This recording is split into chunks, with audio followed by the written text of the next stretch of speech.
Assalamualaikum Baro. Waalaikumsalam, Pak. Ya, mohon maaf mengganggu waktunya. Iya. Ini kan jadwalnya observasi kelas itu besok ya Bu. Iya. Nah sebelumnya kita ada kegiatan pra-observasi. Nah yang pertama Bu Harung besok jam berapa ya untuk pembelajarannya untuk kita observasi?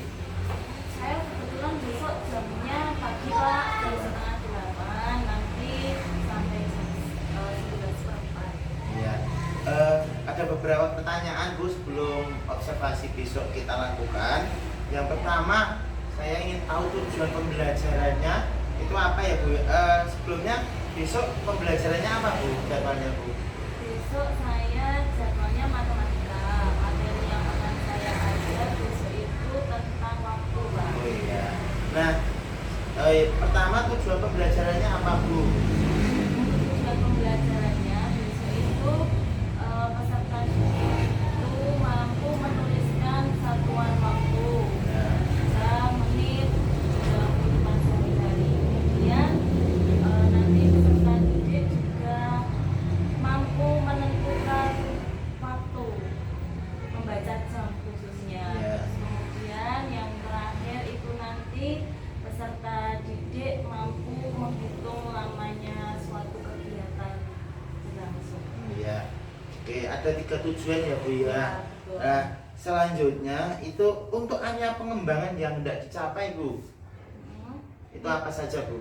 Untuk area pengembangan yang akan dicapai itu ada 3, Pak. Ya. Untuk yang saya targetkan dalam pembelajaran kali ini, yang pertama itu adalah area pengetahuannya, kemudian area keterampilan, dan yang terakhir itu area sikap. Ya, untuk yang area pengetahuan itu nanti siswa itu ada kemampuan dalam menulis dan menghitung tentang waktu.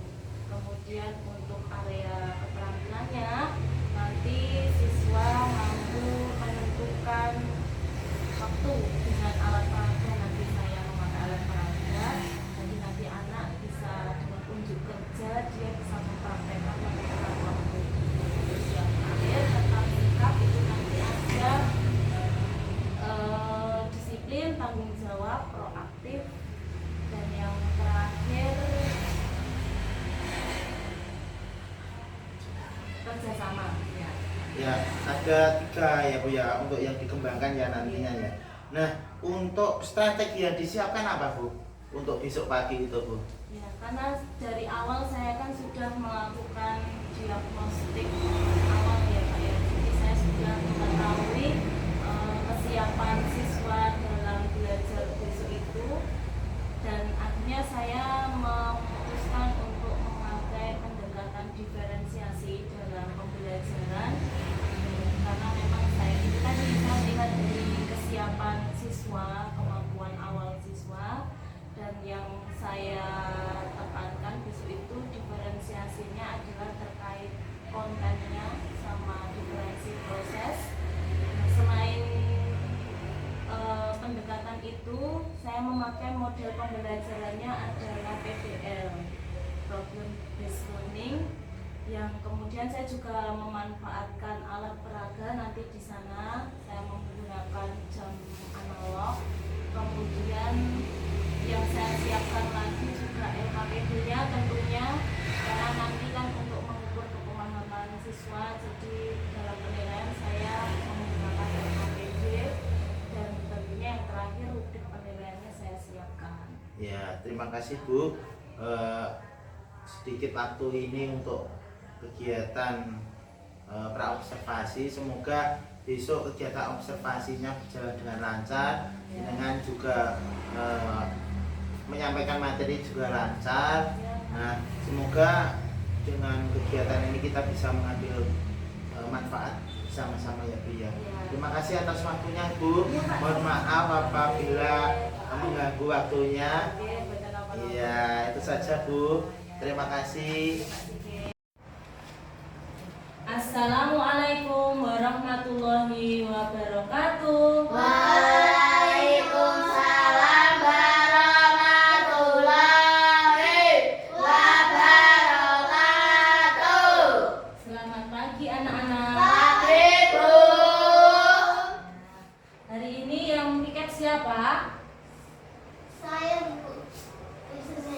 Siapa? Oneng.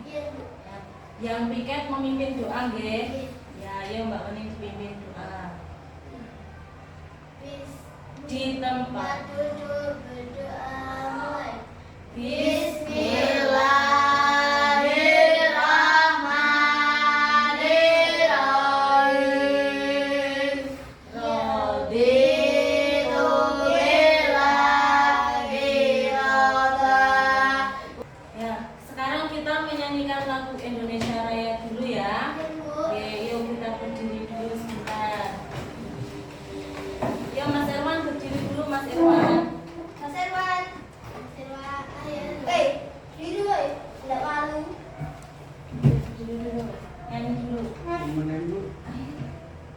Males nyanyi enggak? Indonesia tanah airku, tanah tumpah darahku, di sanalah. Ya, anak-anak apa kabar hari ini? Baik, Sehat semua? sehat. Oke. Sekarang Bu Arum absen dulu ya. Gue enggak kantor. Mutiara, Hadir. Irwan. Oh, hadir ya. Wening. Hadir, Bu.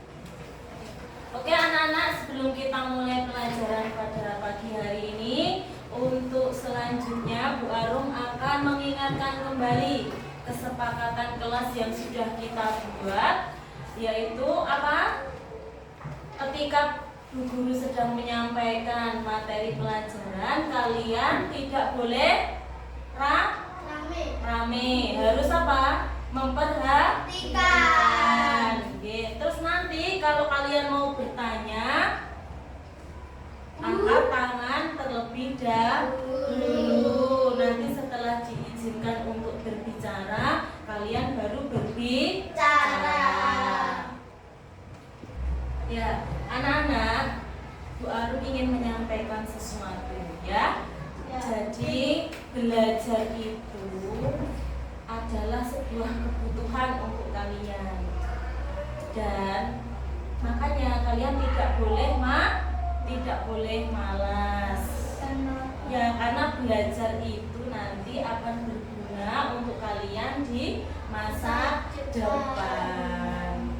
Ya, nah selanjutnya Bu Arum mau menyampaikan, sebelum kita belajar, alangkah baiknya kalian mengetahui dulu apa yang akan kita pelajari pada pagi hari ini. Nah, tujuan pembelajaran pada kali ini yang pertama adalah kalian nanti akan bisa menuliskan tentang satuan waktu.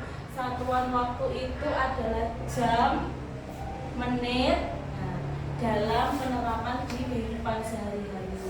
Selain itu, kalian nanti juga akan bisa menentukan waktu. Ya, jadi kalian bisa membaca waktu, membaca jam. Dan yang terakhir adalah nanti kalian bisa menghitung lamanya kegiatan yang berlangsung. Contohnya apa? Contohnya tentang lama kegiatan kamu sekolah itu dari pagi sampai siang itu lamanya berapa lah. Seperti itu nanti kita akan belajar tentang waktu ya. Kalian lihat di sini. Tadi Bu Arum sudah menyinggung kalau kita akan belajar tentang waktu. Waktu itu apa? Waktu itu adalah seluruh rangkaian saat ketika proses perbuatan atau keadaan berada atau berlangsung. Waktu juga bisa merupakan lamanya berlangsungnya suatu kejadian. Nah, jadi di sini nanti yang namanya waktu itu ketika kita sudah melewatinya itu kita tidak akan bisa kembali lagi ke masa yang sudah terlewati. Ya, maka dari itu kalian harus menggunakan waktu itu sebaik mungkin.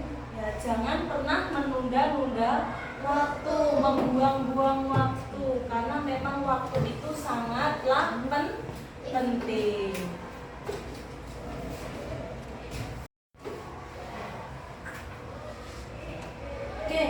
sekarang Bu Arum mau tanya, di kelas ini siapa yang belum pernah melihat jam?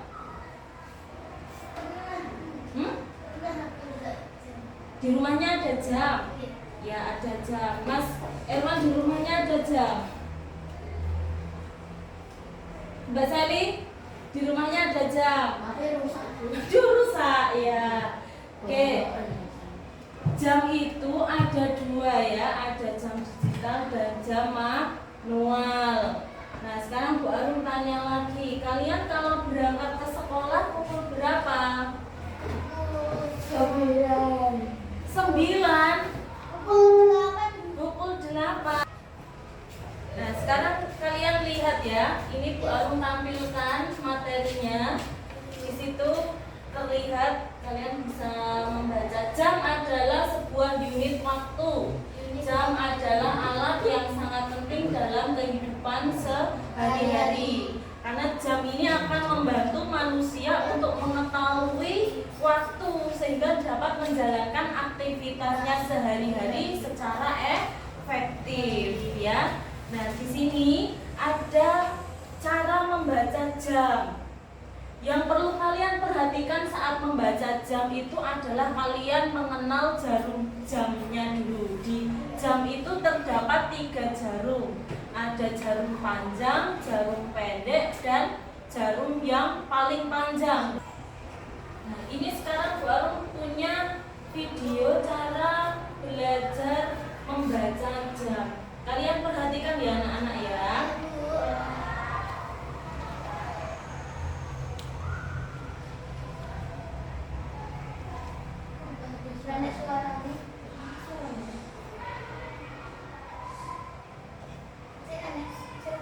Angka.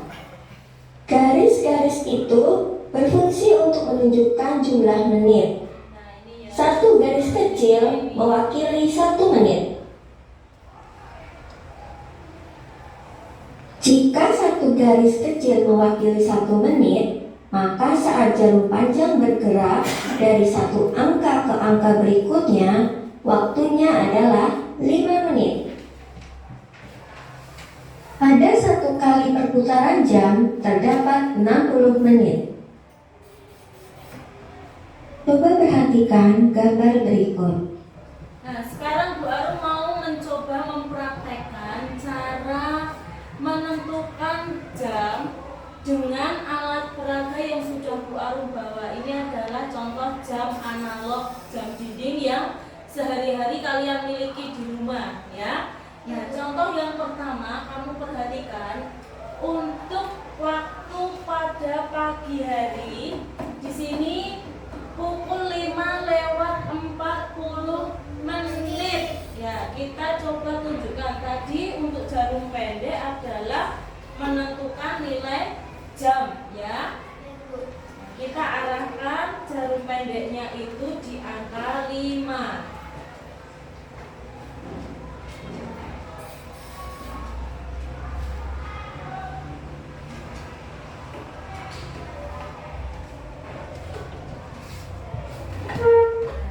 Ini sudah di angka 5, lalu kemudian lewatnya 40 menit. Nah, di sini tadi setiap perpindahan angka di sini mewakili berapa menit? 5. Nah, kita hitung sampai akumulasinya adalah 40 menit. Nah, sampai menuju di angka 8 ini. Ya, ini adalah tampilan jam berapa, pukul berapa? Pukul 5 lebih 40 menit. Ya, materi selanjutnya adalah cara menghitung lamanya suatu kegiatan berlangsung yang dapat ditentukan dengan cara. Di sini Bu Arum sudah ada rumusnya itu, kalian perhatikan ya. Lama kegiatan sama dengan waktu selesai dikurangi waktu mulai. Di sini Ibu punya contoh, Alan berangkat dari rumah ke sekolah itu pukul 5:30 dan sampai sekolah pukul 6:30. menit. Berapa lama perjalanan Alan ke sekolah? Nah, sesuai dengan rumus yang tadi, bahwa lama kegiatan itu adalah waktu selesai dikurangi waktu mulai. Jadi di situ 6 lebih 30 menit dikurangi 5 lebih 30 menit. Jadi lamanya perjalanan Alan dari rumah menuju ke sekolah itu adalah 1 jam.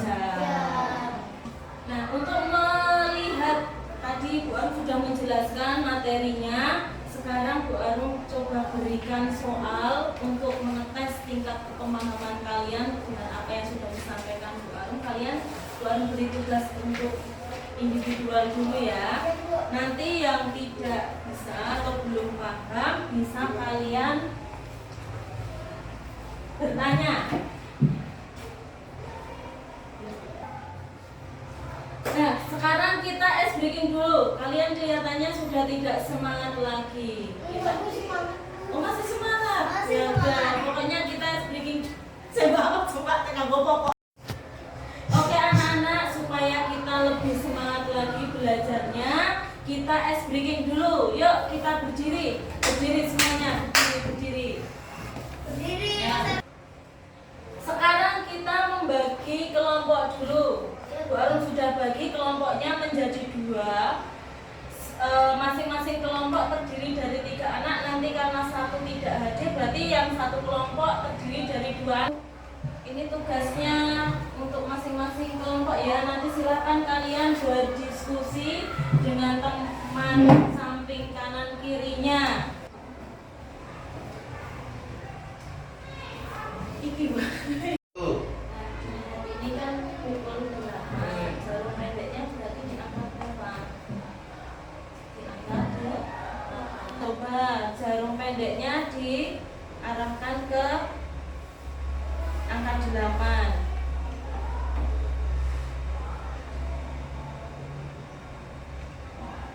Nah, ini hasil dari kelompok 1 pukul 8. Betul atau salah? Benar. Ya, betul. Berarti tepat ya? Ya. Ya, kita kasih applause bersama-sama. Silakan ibu kembali kelompok 1. Lagi Bu. Oke, anak-anak, hari ini tadi kita sudah belajar tentang apa? Jam. Ya, semuanya sudah bisa memahami atau belum? Sudah. Ya, manfaat jam tadi gunanya untuk apa? Ya, untuk mengukur waktu. Supaya apa? Oh, supaya pintar. Supaya seluruh aktivitas sehari-hari kita itu kita bisa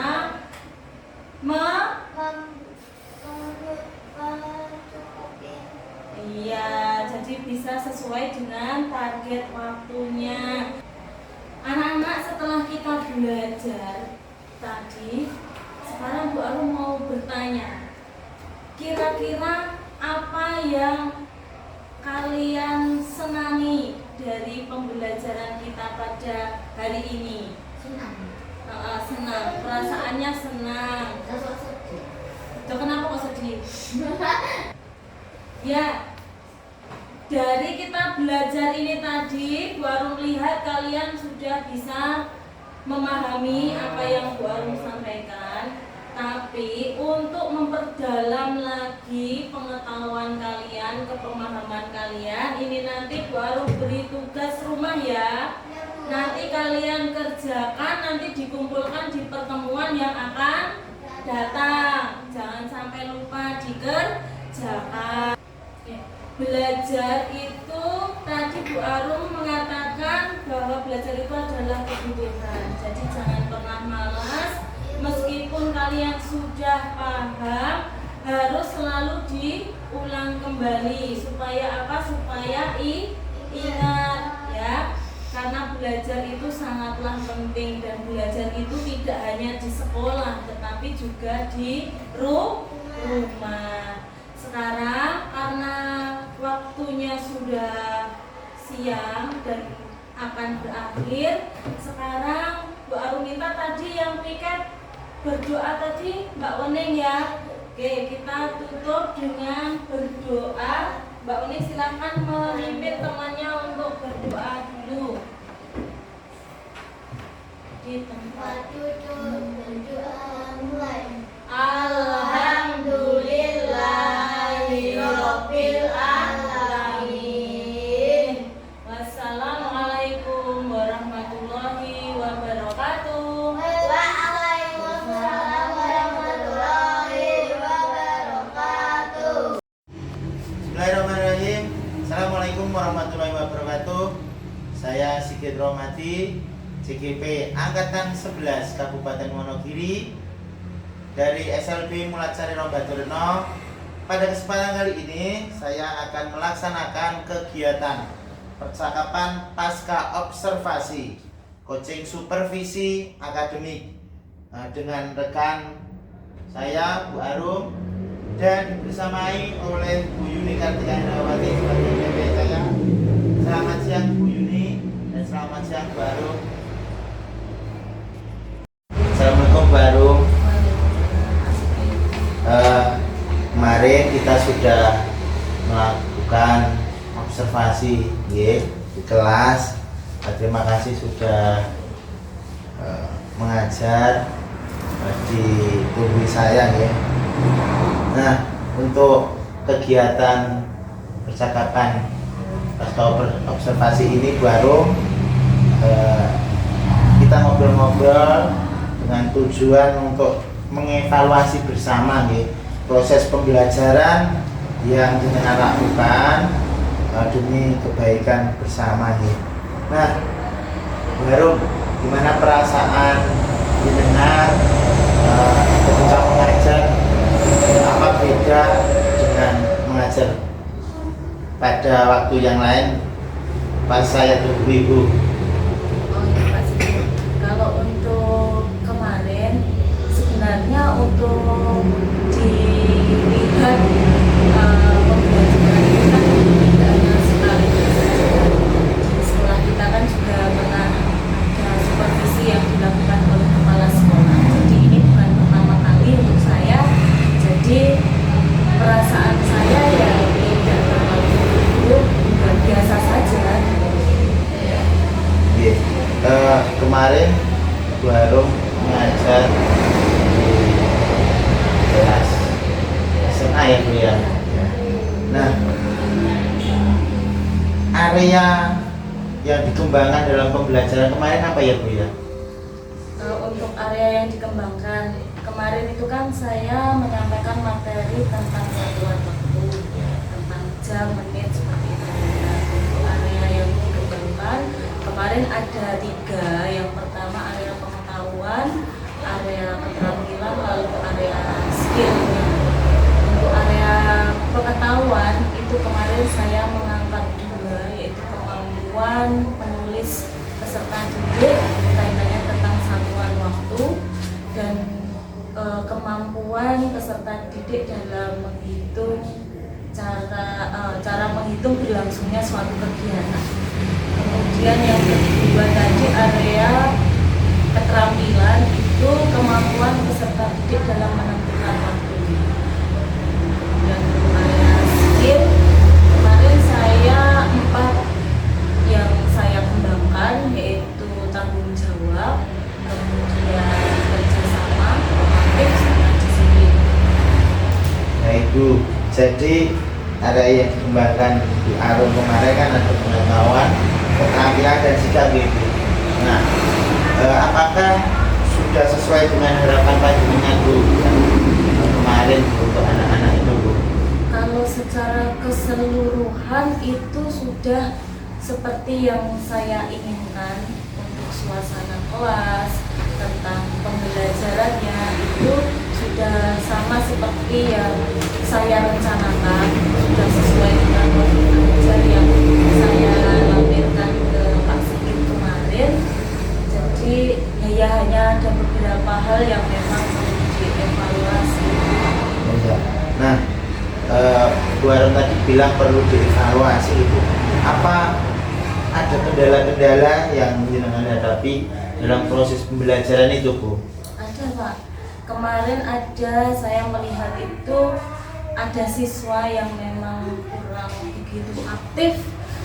Sedangkan di sana di dalam perencanaan saya itu kan sudah, saya menganggapnya sudah menggunakan pendekatan yang saya sesuaikan dengan kesiapan peserta didik, karena kemarin kan saya memakainya pembelajaran berdiferensiasi, kemudian menggunakan metode pembelajarannya juga menggunakan PPL, kemudian saya juga ada pemanfaatan alat peraga juga di sana. Jadi ada harapan saya itu kelas itu bisa interaktif, komunikatif, dan terjadi kolaborasi antara siswa satu dengan yang lainnya. Cuma saya melihat masih ada siswa yang memang belum bisa terlibat aktif di sana.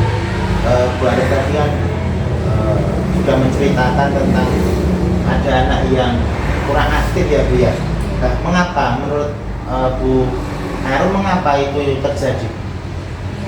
Kalau untuk secara perencanaan itu kan memang saya sudah melakukan diagnostik awal.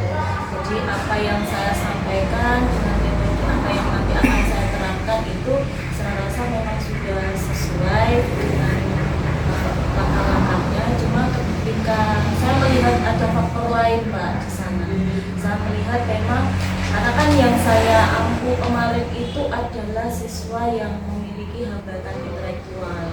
Nah, sedangkan di sini hambatan intelektual itu kan setiap anak kasusnya itu berbeda-beda. Ada yang ringan, ada yang sedang, ada yang berat. Nah, ketika saya amati memang untuk peserta didik saya yang kemarin kurang begitu terlibat aktif itu memang dia mengalami hambatan intelektual yang berat.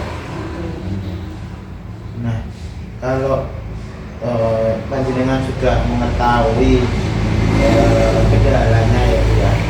Nah, menurut Bu Arum solusinya bagaimana, Bu? Atau tindak lanjut biar anak itu semuanya bisa aktif lah gitu? Ya, kalau untuk tindak lanjutnya memang kalau khusus untuk yang peserta didik ini ya Pak ya. Ya. Karena memang ya kemampuan peserta didik itu berbeda-beda, jadi tidak bisa kita paksakan untuk mengejar. Kalau untuk teman satu kelas itu mungkin bisa dilibatkan kan untuk membantu peserta didik ini, misalnya kurangnya apa dia bisa mengikuti ini besok di kelas. Tapi khusus untuk peserta didik ini memang saya ada program khusus, tentunya harus ada program khusus karena memang dia memiliki kebutuhan yang berbeda dengan teman-temannya. Nah, solusi yang saya tawarkan untuk sementara ini ya nantinya saya akan melakukan modifikasi kurikulumnya, baik itu nanti di konten isinya ataupun di sumber belajarnya itu tentunya akan saya bedakan. Ya. Terus rencana memulainya kapan? Kalau untuk rencana saya rasa akan saya lakukan secepatnya Pak, karena kan kegiatan KBM itu tidak hanya terhenti di kemarin saja, karena proses KBM itu kan akan berkelanjutan. Jadi prinsip saya ya supaya memang kebutuhan anak ini bisa kita layani semuanya. Jadi walaupun dia memiliki ini tadi kendala ini, jangan sampai kendala ini menutup atau mengurangi kesempatan untuk anak itu mendapatkan pelayanan yang baik. Berarti rencana ke depan dengan membuat modifikasi pembelajaran ya, atau model pembelajaran yang berbeda-beda gitu ya. Iya. Iya. Terus kan tadi dengan dalam pembelajaran ada 3 ya Bu ya yang mau dikembangkan, yang rencana ya, ada pengetahuan, ada keterampilan, dan ada sikap. Nah, menurut Bu Arum area yang dikembangkan lagi selain 3 itu apa ya Bu untuk pembelajaran ke depan Bu? Kalau untuk saat ini yang saya lihat pembelajaran emosi mungkin juga termasuk salah satu pembelajaran yang penting Pak untuk diberikan ke peserta didik, karena bagaimanapun juga peserta didik itu kan tidak hanya mendapatkan kesempatan belajar secara akademik saja di sekolah itu, tapi bagaimana sekolah itu juga memberi pengajaran ke siswa dalam hal nilai-nilai sikap emosi ini juga perlu dikembangkan supaya nanti peserta didik itu potensinya berkembang secara holistik seperti itu. Ya, apa yang perlu dikembangkan lagi Bu dari ketiga aspek yang tadi dengan kembangkan ya, ada pengetahuan, keterampilan dan sikap tadi. Yang perlu dikembangkan untuk Selanjutnya itu saya merasa tentang ini Pak, pembelajaran emosional itu juga perlu diberikan ke anak, karena anak belajar itu tidak hanya berurusan pada akademik saja, jadi biar semuanya bisa berkembang, baik itu nilai-nilai, terus sikap perilaku kayak gitu, artinya pembelajaran emosional PSE itu saya rasa juga penting untuk diberikan supaya nanti potensi anak berkembang secara holistik. ya Bu, ya sudah punya rencana ya Bu ya, sudah niat untuk melaksanakan secepatnya. Nah, kemudian semoga dengan rencana Bu Arum itu bisa membuat anak lebih nyaman di kelas ya Bu ya. Tujuan panjenengan kan itu ya Bu ya, salah satunya. Semoga rencananya bisa terlaksana ya Bu ya. Ya, dan terima kasih Bu Yuni sudah mendampingi dalam kegiatan pasca observasi. Semoga coaching ini atau ngobrol kali ini bisa memberikan manfaat untuk saya dan teman-teman yang lain. Terima kasih ya Bu ya. Assalamualaikum.